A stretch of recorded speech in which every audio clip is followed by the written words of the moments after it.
Okay, magandang araw po sa ating lahat at panibagong vlogs at panibagong update na naman ang gagawin natin.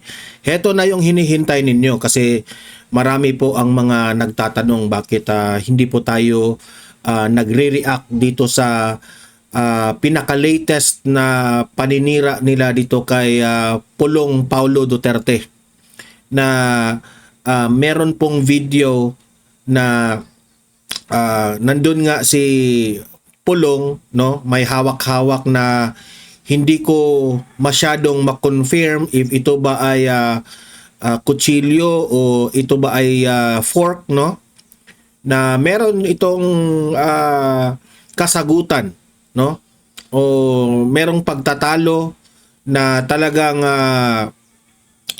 tinatakot niya, no.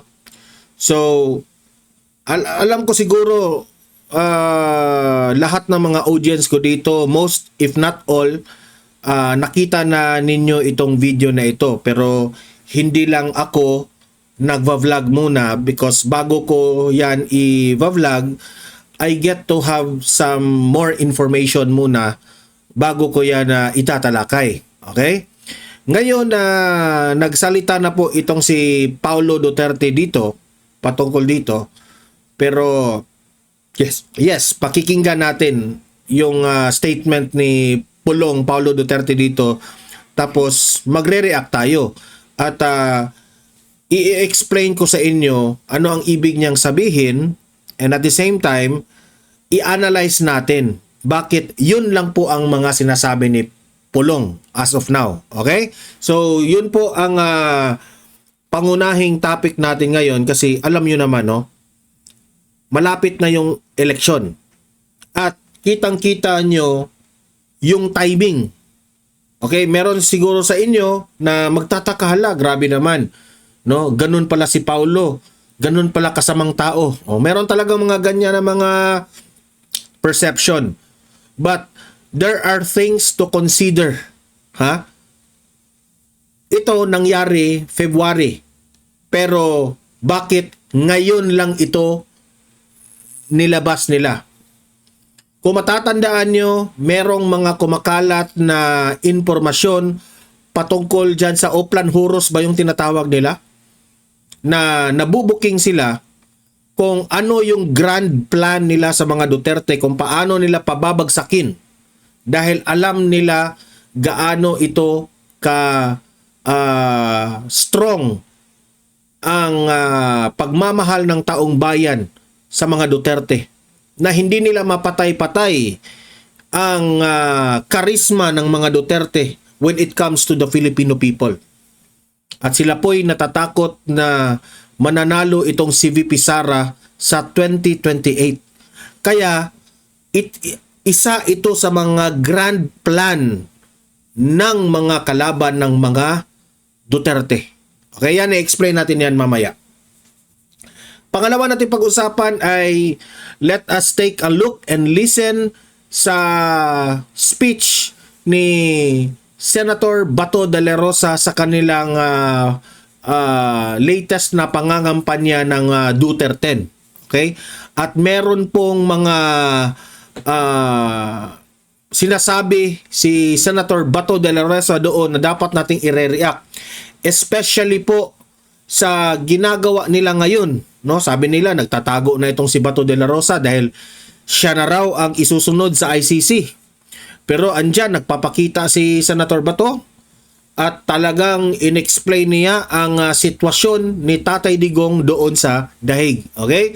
So yan po ang mga pag-uusapan natin. Mahalaga po itong mga updates na ito kasi alam naman natin yan naman talaga ang ating mga main issue at topic ngayon sa bansang ito, no? Na mapalitan na ang administrasyong Marcos through sa tamang paraan at proseso through election. Okay?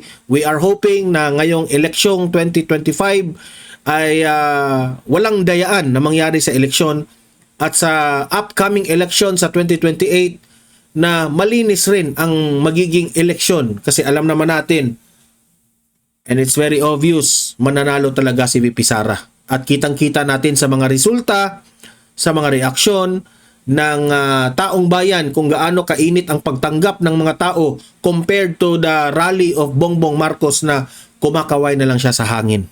Okay?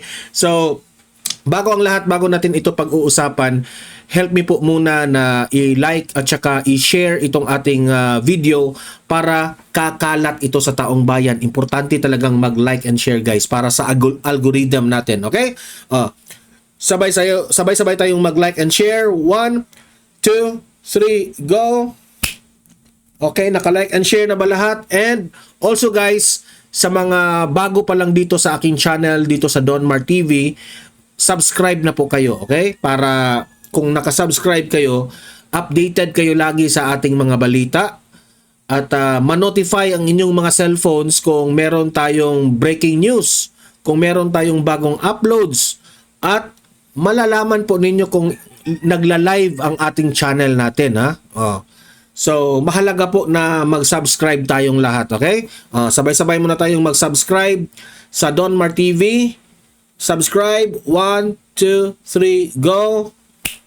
Ayan, nakasubscribe na ba? Ayan, ito na nga. Ito yung video na out of nowhere, pumutok kaagad itong video na ito na magtataka ka. Grabe, may video na kaagad na talagang confirm.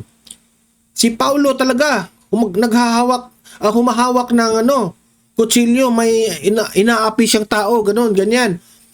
At the first look, ang unang nakakita rito is yung aking asawa eh.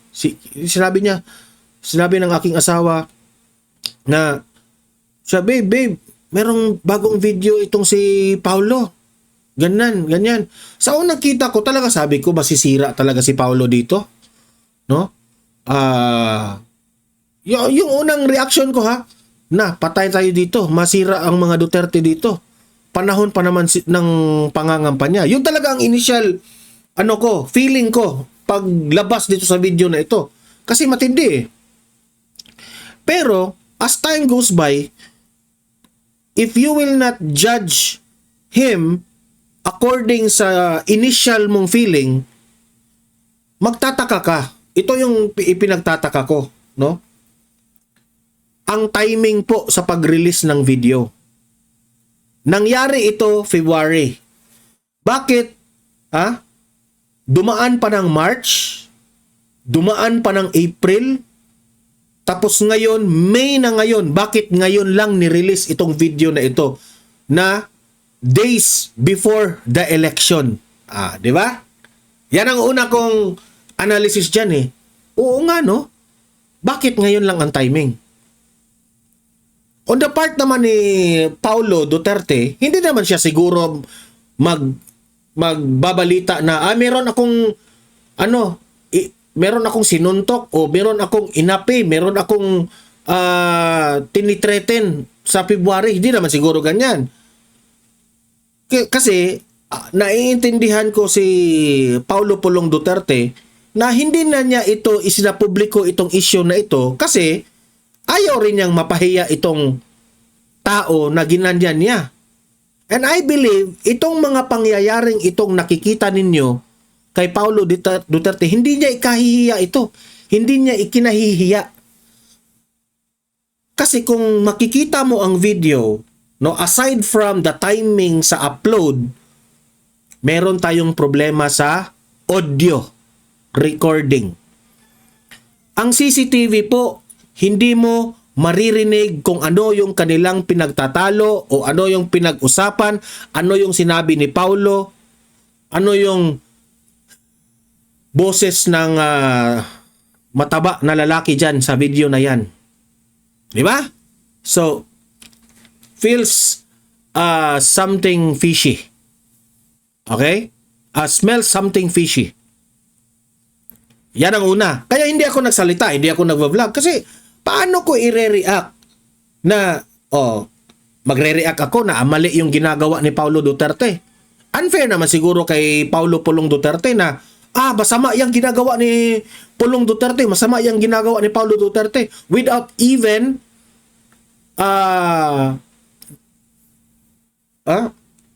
hindi natin inaalam ang buong istorya. Okay? So, hinihintay ko. Ngayon na nagpalabas ng initial reaction itong si Paulo Duterte, sabi ko, i-react ko lang muna kung ano yung nakikita ko. Okay? Kasi, kung babasahin nyo yung nag-file ng affidavit, yung nag-complainant, ano yun magiging bias tayo doon kung yun lang ang babasahin natin. Hindi natin maririnig ang side of the story ni Paulo Pulong Duterte. Did you get what I mean? No? Kung babasahin mo talaga yung nagrereklamo sa affidavit, talagang syempre nagrereklamo siya, masama talaga. Sa kanyang istorya, masama talaga si Pulong. Pero, bago natin yan i-judge yung nag-file ng affidavit, siguro, pakinggan muna natin ang side ni Paulo. Diba? Ito, ipapakita ko tong video na ito Play. Yan. Kinat yung audio ha. Wala na. Hindi ka na makarinig ng audio. Ayan. Tinuturo na ni Paulo. Yan, tinuturo niya. Merong sinasabi si Paulo na hindi natin maririnig. Okay? Kasi sa tingin ko naman, itong tao, itong mga Duterte na ito, hindi ito magagalit na it will freak out kaagad na walang rason. 'Di ba? Imposible yan. Nagsabi sila, as far as I can remember sa sinabi ng kalaban ni Paulo, lasing raw, nakainom si Paulo Duterte. Paano mo masasabing lasing siya dyan? Kung ibabase lang natin sa kanyang hindi naman siya parang tipsy o hindi na nakalakad ng ayos, hindi ko naman nakikita. Okay? Wala akong, hindi tayo pwedeng husgahan na nakainom nga, kaya ganyan na ang ugali. Hindi pwede. Okay? Kasi, hindi natin naririnig ang boses. Kung, bakit mo ginanon? Wala namang ganong narinig. Di ba? So, bakit walang audio? Nagpapalabas ka ng video na walang audio. Di ba? Hindi tayo makapag-react ng husto nito on the side ni Paulo. Yan pa. Tinuro niya. Natatakot yung tinuro niya. Kasi, ito yung tandaan mo. February po ito nangyari. Okay? Alam mo na ikaw ay, ito yung una kong reaksyon alam mong Duterte ka. At kung pupunta ka sa bar na mga ganyan, don't tell me walang makapansin sa iyo na anak ka ng former president. At bilang isang politician at anak ng dating presidente, careful ka sa mga galaw mo. Okay? Careful ka na meron kang gagawing masama kasi it will give negative impact sa pangalan ng mga Duterte kung ganyan-ganyan na lang na nagmumura, ng aape, ng kuha ng kutsilyo tapos tinatakot yung tao, 'di ba? Hindi naman siguro gagawin 'yan ni Paulo Duterte without a reason. Kasi kung i-analyze mo, bago niya ginawa 'yan, ang galit niyan matindi na. Ang tanong, bakit siya nagagalit diyan? Bakit gusto niyang saksakin yung tao na yan dyan? Bakit? Anong ginawa ng taong ito? Sa affidavit niya, wala siyang nilagay doon na reason. Ang nilagay niya lang, nakainom. Hindi niya alam bakit pinagmumura siya at tinatakot siya ni Pulong. Yan lang ang sinabi niya sa affidavit. So sabi ko, imposible. Ang tao po ay magagalit without any reason? Imposible. Yun ang una Red flag na yun. Na, bakit ka magagalit na walang rason. Hindi naman siguro ganyan kaabusado ang mga Duterte. Di ba? Patuloy. Yan ha.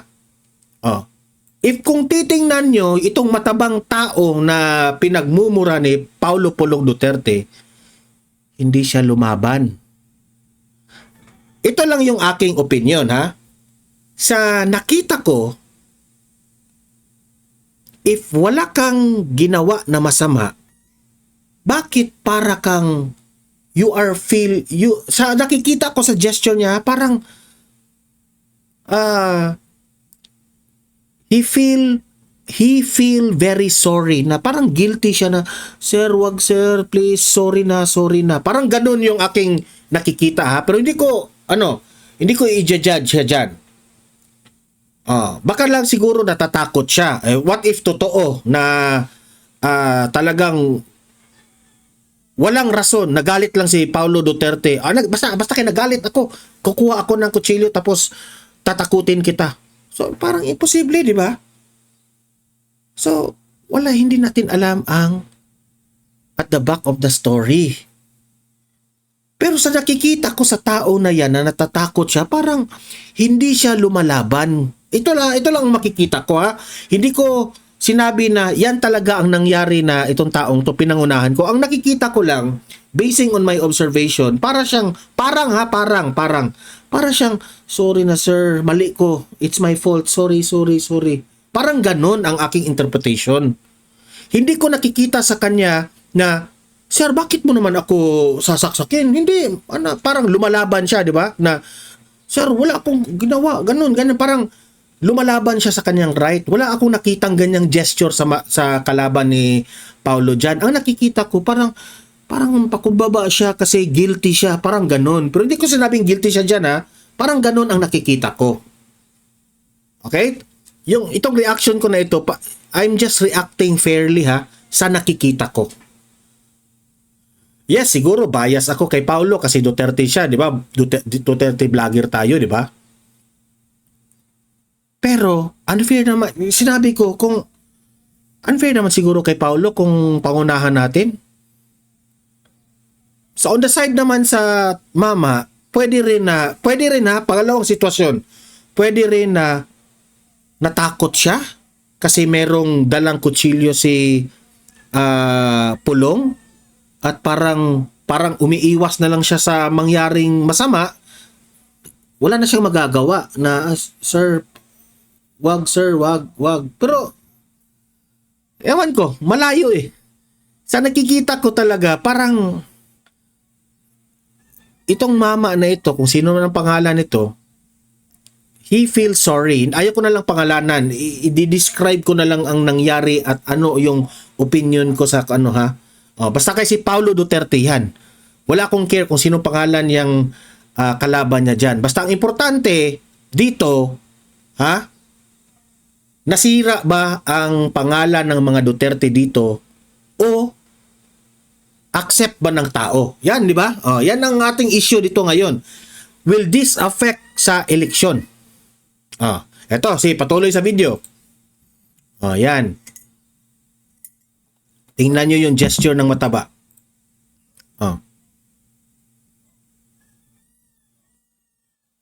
Di ba? Kung makikita mo si Paulo, galit na galit. Para siyang, interpretation ko, nagalit siya kasi meron kang kasalanan itong taong ito. Feeling ko, ikaw, abusado ka. Parang ganun ang datingan eh. Yan lang muna ang aking marireact. Walang audio eh. Di ba? And mama, parang ang kanyang body language nakayuko. He feel very sorry na parang may kasalanan siya. Yun ang interpretation ko dyan. Yun ang interpretation ko. Hindi ko sinabing yun talaga, pero yun ang nakikita ko. Okay? I might be wrong, I might be correct, but I'm just reacting sa pangyayari. Ayan galit talaga si Pulong. Meron sigurong ginawa itong masama. Parang yun ang aking basa ha.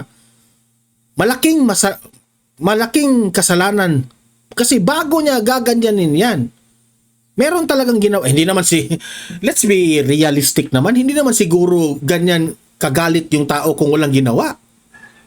Di ba? Play.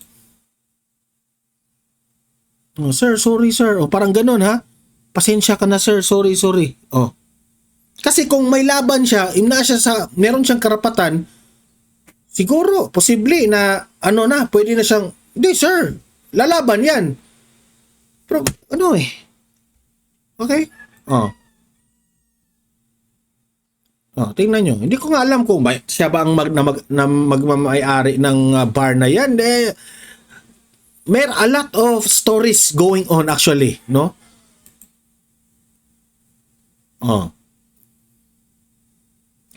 Hinedbat. Okay? Maraming nagsasabi na, grabe, abusado si Paulo, hinedbat niya. Okay? To think na, kung tutuusin, dalawa kayong nasasaktan yan ha, yung headbutt na yan. Parang, ang basa ko niyan sa sinabi ni Paulo, handa akong magkasakitan tayong dalawa. Hindi lang ikaw ang masasaktan dito, tayong dalawa, hinedbutt niya. Kasi yung headbutt na yan, dalawa kayong masasaktan eh. Yan ang basa ko sa body language na yan ha. Sabi ni Paulo, parang handa ako makipag bardagulan ng pisikal sa inyo kung tutuusin. Basta wag nyo akong babuyin, binastos nyo ako. Parang ganun ha. Parang ganun ang basa ko.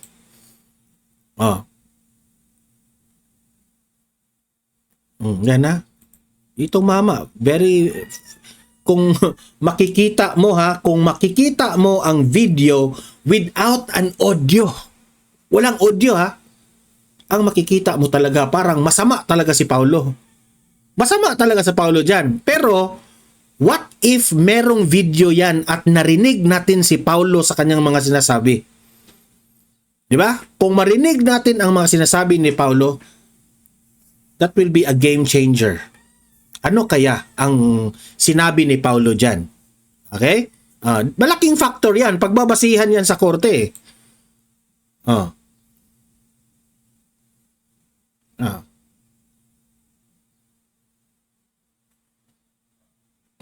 Hinedbat ulit. Hinedbat ulit.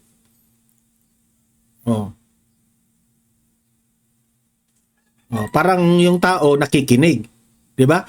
Kasi ang sabi niya sa affidavit, parang hindi niya alam bakit nagkaganyan si Paulo.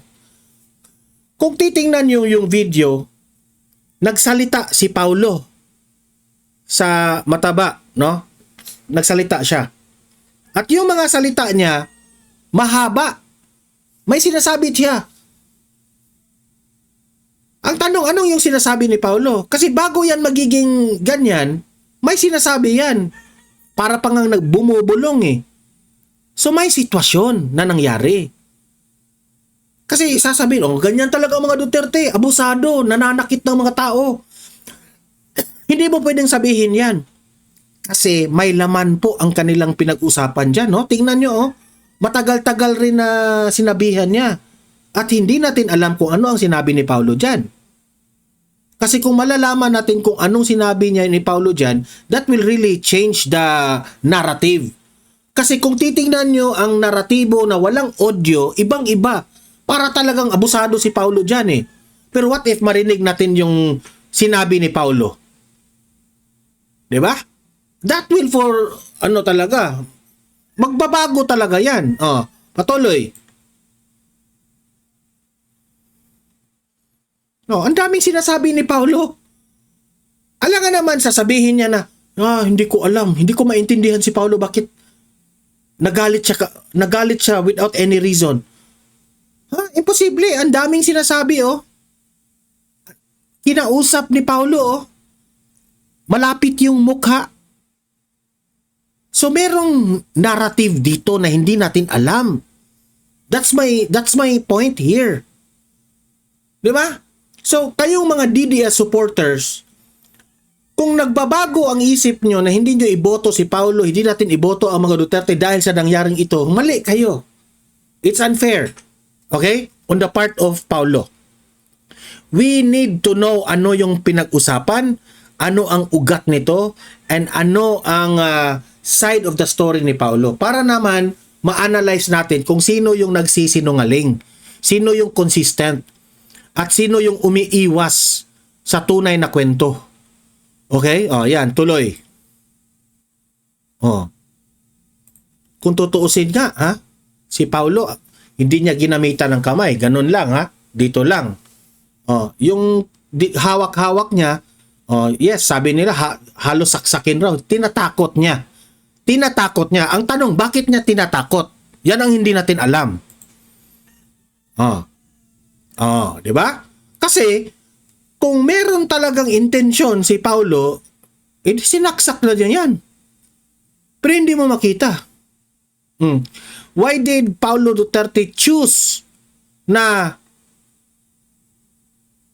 kinausap lang niya at tinakot niya? Ay, masasabi ko tinakot niya. Parang warning ba? Warning na may kasalanan ka. Ito yung warning ko sa'yo. Matino ka para hindi ka sasaktan sa akin. Ganon yung datingan ng nakikita ko. Parang very sorry yung mama.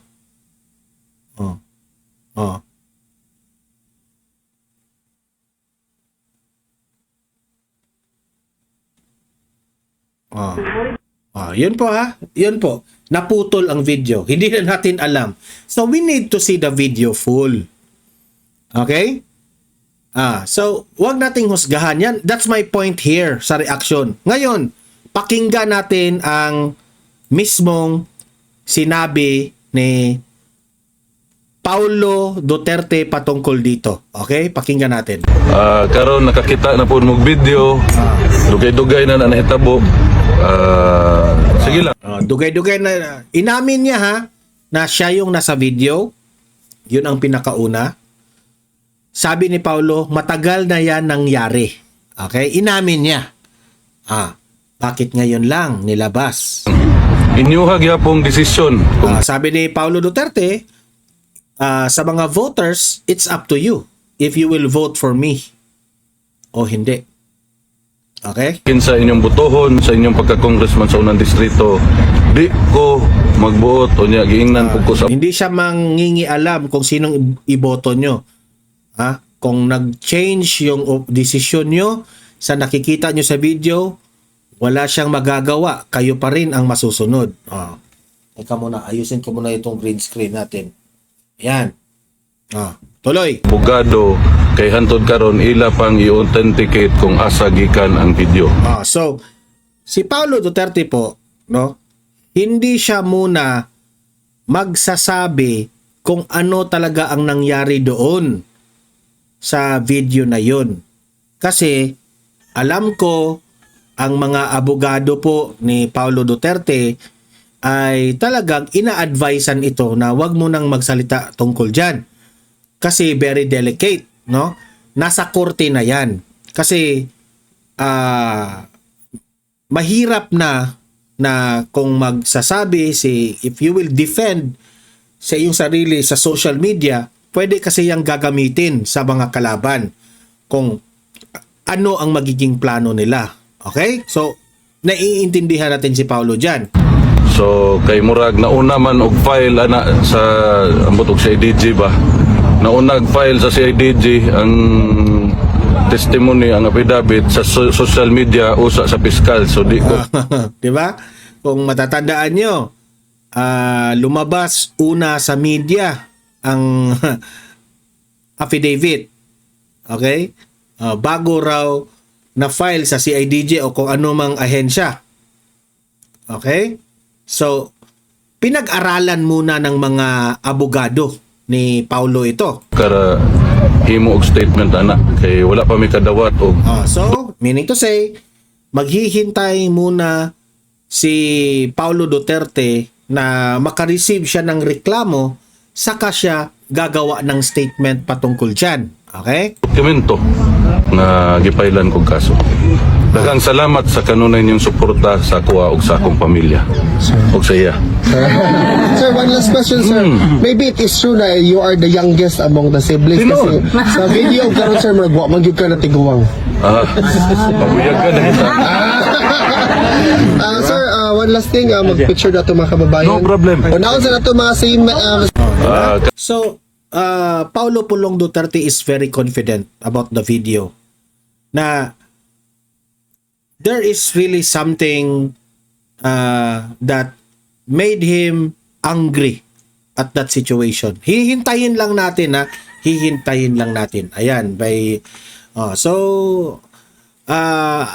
I think I explained it already no sa aking reaction dyan. Okay? So hanggang dyan lang muna. Don't worry, i-update ko kayo dyan kung ano talaga ang nangyari. Yan naman talaga ang inaabangan ng taong bayan. Ano ang talagang tunay na nangyari behind that video. Okay? So ngayon naman, punta tayo dito sa last topic natin. Pakinggan natin itong speech ni Senator Bato de la Rosa. Ito, matindi ito ha. Pakinggan nyo. Play.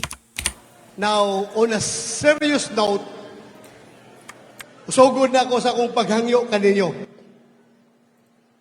Unang-una na ako'y hangyo yung kaninyo. Kabalo mo, o pagbiyahe kang Tatay Digong, paingon dito sa dahig.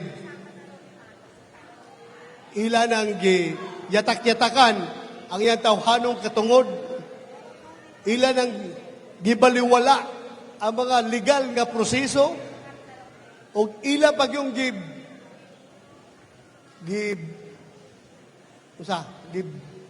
yatak-yatakan ang ato ang konstitusyon. Sabi ni Bato na yung pagdala raw ni Tatay Duterte sa dahig is wala na silang pakialam sa batas.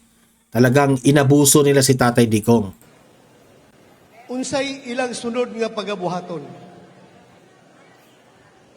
Ang sunod nga lakang nga ilang pagabuhaton, mao ang pagpalagpot kang Vice President Inday Sara.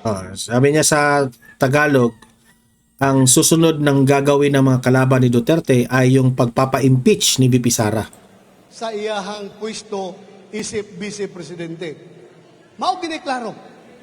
Mao gineklaro wala sila laing katuyuan kundili ma-erase ang mga Duterte. Wala silang ibang layunin kundi i-erase nila ang pangalan ng mga Duterte dito sa bansa natin, sa politika ng Pilipinas. Natad pamulitika diri sa atong nasod. Musugot ba mo ana? Sabi niya, kayo ba ay papayag dyan? Sobra na ng pagdaog-daog, di ba? Ha?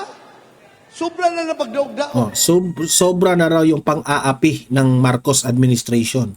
Kaya nga no, pwede man nila pasagdan itong tigulang dire, dili na lang ibiyahe. Kasi pwede naman nilang hayaan na lang si Tatay Digong sa Pilipinas. Di ba? Kasi matanda na. Nga ano pa man yung ibiyahe dito? Bakit pa naman talagang ipapa-aresto doon sa dahig? Ang atong papel, isip gobyerno dapat.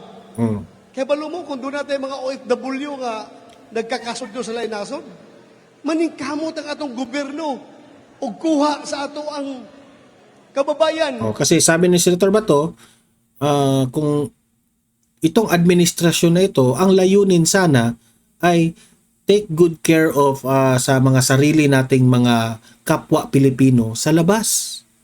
Pero yung case kay Tatay Digong, dinala pa na doon sa labas.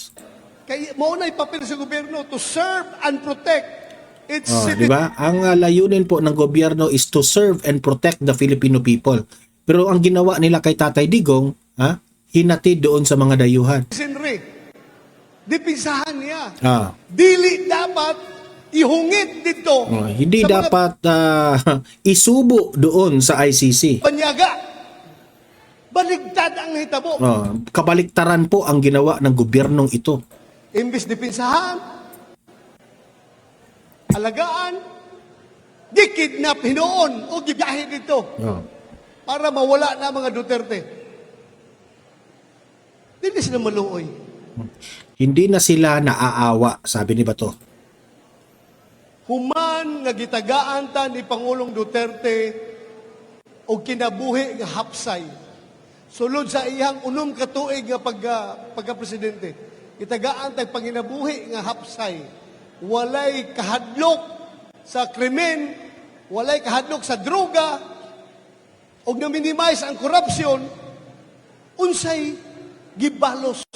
Sabi ni Senator Bato, sa mga ginagawa raw ni Tatay Digong na sinecure niya ang ating safety dito sa bansa. Sinugpo yung lumalala na droga, krimen, no? Ang laki-laki po ang ginawa ni Tatay Digong sa bansa na ito. Pero ano yung ginawa ng Administrasyong Marcos? 'Di ba? Yun ang sinabi. Kaniya, karon, gihungit siya dito sa mga dayuhan. Sa mga magandang ginawa ni Tatay Digong, kabaliktaran, sinubo doon sa ICC. Pinahirapan. That's very unfair si ni Tatay Digong. Gihungit siya sa mga banyaga. Sobrang No wonder na marami talagang galit kay Bongbong Marcos, di ba? daog-daog. Busa ako. Kabalo, kung doon naman siya'y sala, kung doon naman siya nahimo nga dili maayo, nganong dili man nila kasuhan diri sa atong korte? Sabi ni Senator Bato, sa kanyang opinion, kung merong kasalanan si Tatay Digong dito sa ating bansa, bakit hindi nyo kakasuhan mismo sa sarili nating bayan, di ba? Doon na ba'y korte sa Timog Pilipinas? Give me one. Isang isa lang ka korte, nga sarado, nga wala nagpangsyon. Abre ang tanang korte sa Pilipinas. Sabi ni Senator Bato de la Rosa, lahat ng korte po ng bansang Pilipinas ay functioning well. Para mag-entertain kung doon na may kaso sa iya. Apan, wala nila gipile diri sa atong korte tungod kay balo sila nga kanang ilang mga kaso kuno nga ginaingon nila nga 30,000 nga mga victims kuno sa EJK will not stand in court. Sabi ni Senator Bato na kung dito kakasuhan si Tatay Digong and the rest na mga inakusahan nila, alam nila yung 30,000 na sabi nilang biktima, hindi yan mananaig sa korte dito. Kasi wala silang ebidensya eh. Yan ang sabi ni Bato Dili mo barog sa korte tungod kay walay ka matuuran. It will not stand dito sa korte na ito. Buhat na sa mga NPA ug utok. Yan ay gawa-gawa lang na mga kasalanan sa mga kalaban ng gobyerno Tao. at kalaban ng mga Duterte. Kasi alam ng mga taong ito dahil kay Tatay Digong, no? Giniba niya itong grupo na ito, itong NPA, si Kibuloy, di ba? Itong si Kibuloy at si Tatay Digong, they are very passionate na magbalik loob itong grupo na ito sa gobyerno. At yan sila ay yung mga leaders na gagalit. Kaya ngayon, yan ang ibibintang nila ngayon kay Duterte, itong 30,000 di umano na mga biktima sa war on drugs ni Tatay Digong. Klaro kayo na. No, it's very Kung clear. mag-file sila kaso, dismiss na yun. Kasi kung magpa-file sila ng kaso dito sa Pilipinas, madi-dismiss lang talaga. Kay dili tanan ka nang nangamatay, buot ipasabot, EJK. Gusto lang, i-claim nila nga EJK tanan. Tinuod, doon na nahitabo nga. Kasi yung mga nagugurgur na 30,000, sasabihin nila na EJK raw yun lahat. Pang-abuso sa mga polis. Apan wala ka na, gipasagdan sa atong gobyerno. Giimbestigahan, gikasuhan, doon na nga konbikto karon. Pero, kinahanglan ba nimo i-konbikto lahat ng polis nga nagtrabaho? Nga trabaho rato nila? Ngano, wala may polis nga namatay? Wala may polis nga nasugatan? Yung mga polis na involved doon sa mga biktima, nagtatrabaho lang raw yung mga polis lang. Bakit niyo i-blame sa kanila? Tungkol sa pag-operasyon sa duga, daghan. Apan, gusto nila dito i-file kay wala sila'y ang mga tao dito sa ICC, walay kalibutan o say... Kaya gusto nilang i-file doon sa ICC itong issue na ito kasi ang mga taga-ICC po ay walang alam sa tunay na mga nangyayari dito sa war on drugs ni Tatay Digong. Damo diri sa atong nasod.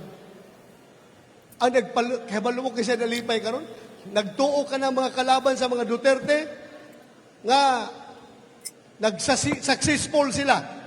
Ang mga kalaban raw ng mga Duterte ay nag-assume na sila ay nagtatagumpay dahil nandun na raw si Duterte sa ICC. O sila nga successful silang gihimo apan sa luyo ning tanan kinsay nagmaya, kinsay nagmalipayon kanang CPP, NPA, NDF.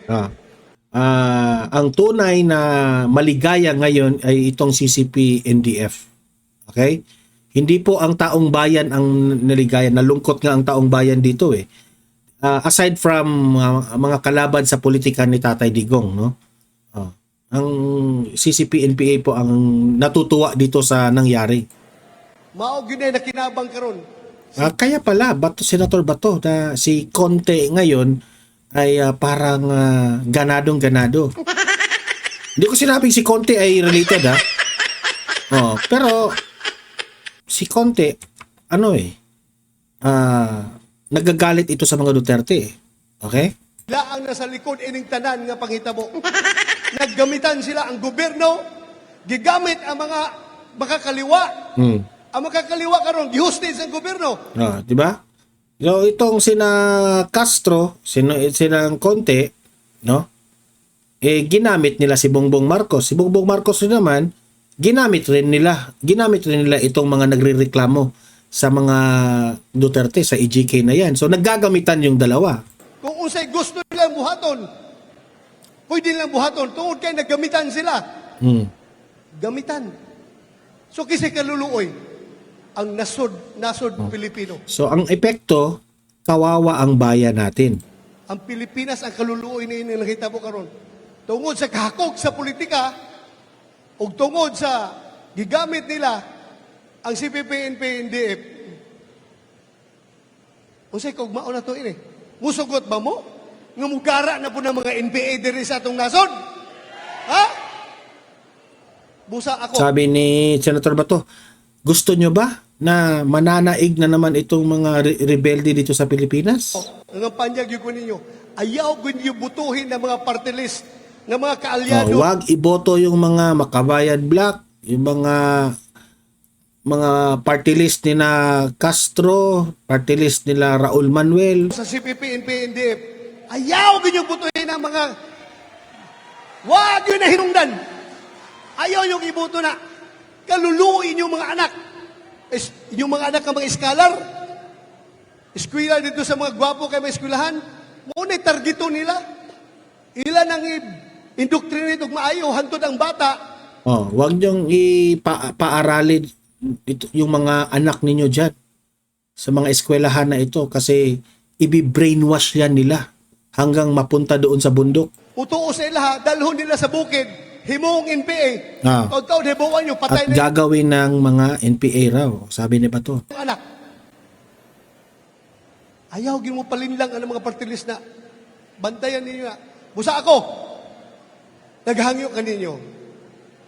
Sulti sa atong konstitusyon, 2/3 vote ang kinahanglan para makonbikto ang impeached official. What is 2/3 vote of the 24 sitting senators? 16. Kinahanglan ng 16 ka mga senador nga moingon nga, yes, konbiktado si Inday Sara. Kita, para madipinsahan si Inday Sara, nagkinahanglan tag siyam lamang ka senador moingon nga, dili mi musugot. Kaya kung doon natin siyam, ang makuha nila, 15 na lang. Dili sila makakuha 2/3 ka ng 16. The magic number is 16. So dapat natin Dapat talaga iboto natin 10 lang. Duterte. siyam ka senador mingon, dili mi musugot. Karon, ang Duterte ni Dagan, kung kaluy sa Ginoo, makalusot ka ng napulo, plus isa ka sitting senator, si Senator Robin Padilla, 11 na. So kung doon na tayo 11, ang makuha nila, 13 na lang. 24 naman ka senador. Dili sa kakuha og 16. So maningkamo ta ako, hangyo gyud ko ninyo, kinasing-kasing. Unta. So humihingi ng tulong si Senator Bato na importante po na mananalo ang 10 sa Duterte para sure ball na hindi mai-impeach si VP Sara. Atong i-vote straight, PDP laban. Vote straight, Duterte! So yun po ha, vote straight Duterte. So klaro-klaro po ang mensahe ni Senator Bato dito. Okay? Na pinipilayan po si Tatay Digong kasi alam nila na sobrang malakas si Tatay Digong. Okay? Kaya ginagawa nila yan. So this time, makinig tayo kay Tatay Digong. Kung hindi tayo nakikinig sa kanya sa 2022 na wag iboto si Bongbong Marcos, this time makikinig tayo. Okay? Vote straight Duterte only. Okay? So guys, ayan na libre kayo mag-comment, mag-react sa mga pinag-usapan natin, no? Tapos i-like, i-share, no? Mag-usap-usap tayo sa comment section. Like and share this video guys para kakalat sa taong bayan. Sa mga bago pa dito, subscribe na kayo sa Don Mar TV para updated kayo lagi, okay? At meron tayong pangalawang channel ha, Don Mar TV Balitang Totoo. Yan, bagong channel natin yan. Meron tayong mga videos doon na mga ina-upload na hindi nyo makikita dito sa main channel natin. Kaya subscribe rin kayo doon. Okay? So guys, ayan. Maraming salamat sa mga audience sa Don Mar TV. See you in my next video. See you in my next live. Have a great day. Have a great night. God bless po sa ating lahat. Mabuhay ang Pilipinas. Bye-bye.